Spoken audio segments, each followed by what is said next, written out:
Good morning guys. Ngayong umaga, no, kung nakikita nyo, eto may hawak ako yung mga maliliit na variety ng apple, yung crunchy apple. So, gagawin natin ay kukunin natin yung mga buto nito. Itatanim natin.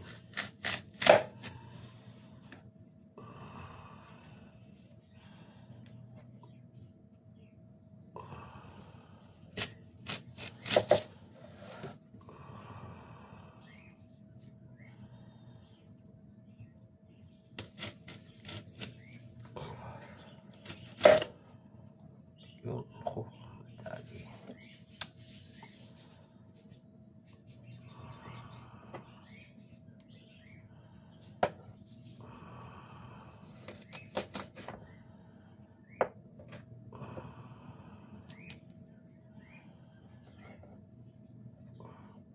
So, sayang minalas. Natapos tong isa. So, tignan natin yung iba. So, nataka kayo, no?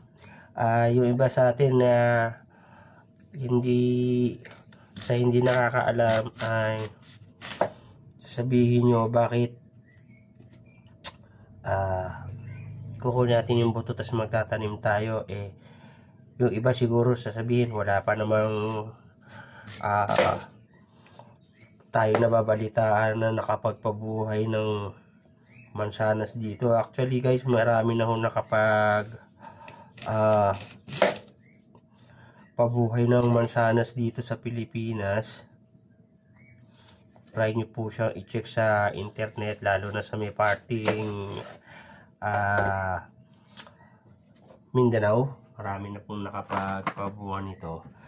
Tapos itong technique na gagawin natin, nakita ko lang din sa pag-ano ko sa Facebook at saka sa YouTube na nabuhay nga, effective nga yung ginawa niya, na isa ring vlogger matanda, nakalimutan ko lang yung pangalan So mamaya do sa gagawin nating hiwalay na video, gagawin ko rito, papakita ko sa inyo yung katunayan na do sa technique na gagawin natin, mapapatubo natin yung buto ng mansanas. So papakita ko yun dun sa hiwalay na video, so abangan nyo lang. So ito, parang papansin ko kukunti lang yung mga buto, parang 3-4 lang yung buto niya.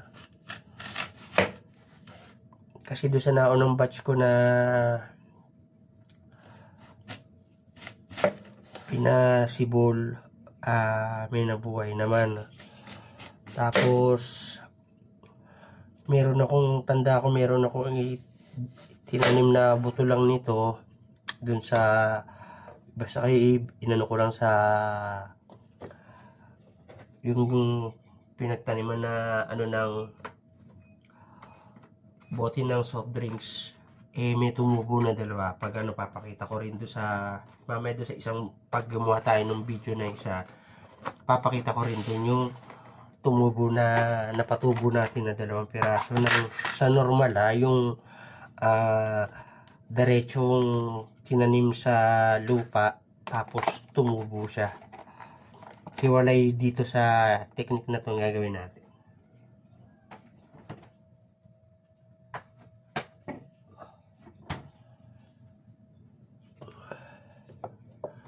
So ito, may naano na tayo.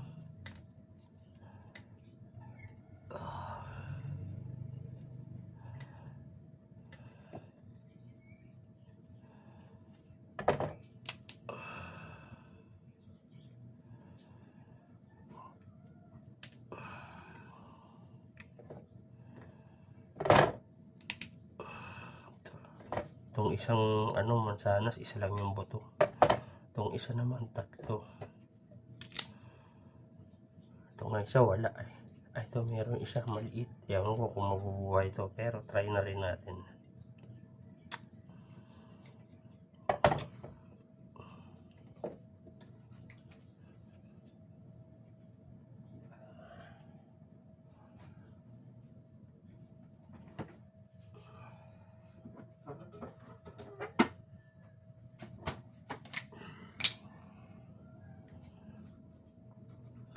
So, dun sa technique na napanood natin, ang ginawa niya kasi, nung isang vlogger, ginawa niya, hinugasan niya muna to. So, after niya na hinugasan,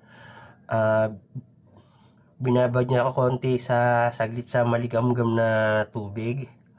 Pero actually ako, hindi na ganun yung ginawa ko. Rektang nilagay ko na lang to dun sa ano niya. Yung ginawa natin, ito, hugasan lang naman na natin ng konti. Tanggalin lang natin yung ano. So, ayan, kunyari nahugasan na natin. So, ito na po siya. So, ilalagay lang natin siya rito sa binasa natin na tissue. Actually, meron na ako nilagay rito na ano, 3 piraso, ayan nakikita nyo. So, dadagdagan natin to kasi isang variety lang naman to. Doon sa unang batch kasi na ginawa ko, magkahalo yung Fuji apple at saka ganitong ano, buto. Pero yung nauna na sumibol doon sa ipapakita ko sa inyo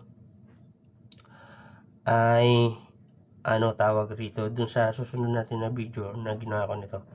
So, ayan, babasain nyo lang, linisin muna yung buto, tapos basain, tapos ilagay dito, tapos ilagay sa loob ng rep.